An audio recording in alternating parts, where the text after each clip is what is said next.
Hey there, Fletcher from All Things Overlanding here, and today I am in southern Indiana where I grew up, a small town called Ellettsville, kind of near Bloomington, Indiana. And I'm standing next to a rock quarry, and I'm going to drive by this house. It's private property now, but it's a house called Matthews Mansion.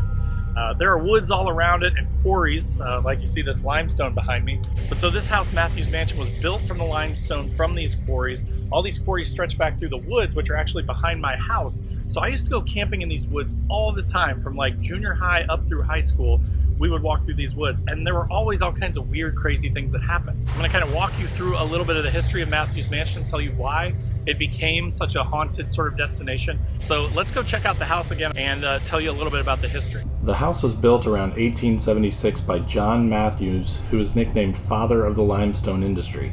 The house is truly remarkable. Decorative ironwork adorns the rooftop, and there's a 45-foot long balcony whose floor is composed of just 3 massive slabs of limestone held up by pillars.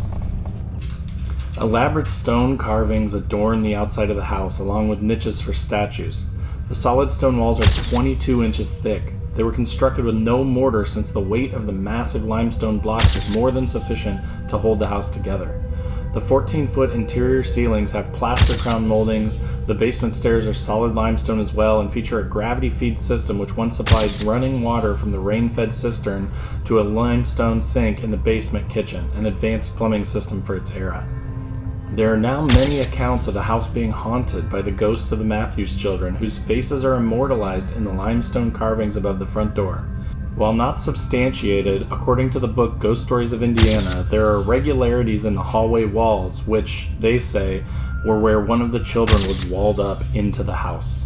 Because of John Matthews' ties to the limestone industry, he made sure to have his home built extremely close to his business for convenience.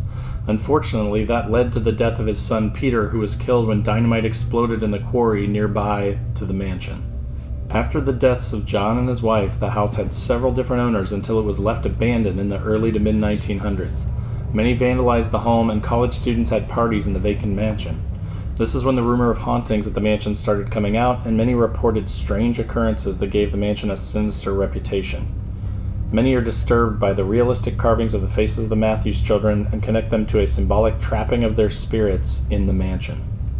All right, but so that'll do it for my haunted area, the Matthews Mansion and the woods surrounding it and all the limestone quarries where a lot of creepy stuff happened when I was a kid.